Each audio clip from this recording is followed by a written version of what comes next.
Going to move on to Sunday's Telegraph now. JK Rowling getting... again, they're going after JK Rowling. Lewis, I don't get this. Well, I don't get it either, because I don't know why we're talking about this when this is... I guess she's English. I know she was based in Scotland. I think she's Scottish. She lived in Scotland. Well, if we need to know, she was born in England, but she grew... when she was young, she moved to Scotland. So she's like a Leo curse. And okay. She's got the Leo curse. What's the story, Lewis? It's museums cancels JK Rowling over super hateful trans views. Okay, and her name's Rowling, by the way. Rhyme with bowling. How did I say it? It was Rowling, okay. I actually met her in person. I did a show for her at the Dominion Theatre, the biggest show that I ever did, and I did quite well.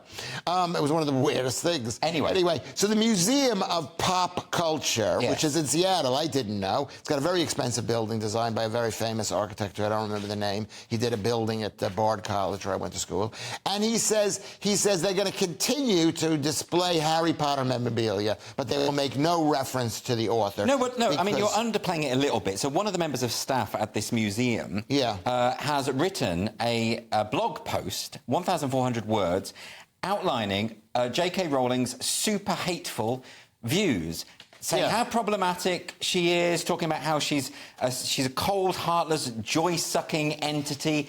Really extreme nonsense. It's amazing that Lewis talked for so long and didn't cover that key point. No, I was going to get to the point. Why do we have to rush through all the stories? You're right. The part that really bothered me, Andrew, is it said the museum is proud to support our employees and unequivocally stands with non-binary and transgender communities. In an increasingly divided world, pop culture can unite, inspire and spark important conversations. They always pretend they're bringing people together and uniting people, while calling JK Rowling hateful and being incredibly divisive. I mean, they always have to pretend to be inclusive. They're just bigots, you know, and that's the problem here. And they think that they're sort of wearing these sort of cloaks of virtue, but actually they're just horrible people. I mean, look, they've accused JK Rowling of fat-shaming.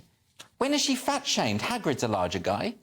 I don't know. I didn't get that far in the article. But I'm going to say this. I think somebody in an earlier section of tonight's show talked about intersectionality, how one person's victimhood is worth more than another person's victimhood, and this is the same thing. These people aren't victims, though. I mean, this is absolutely... But they think of themselves... from the first half of the part of the show. That's incredible.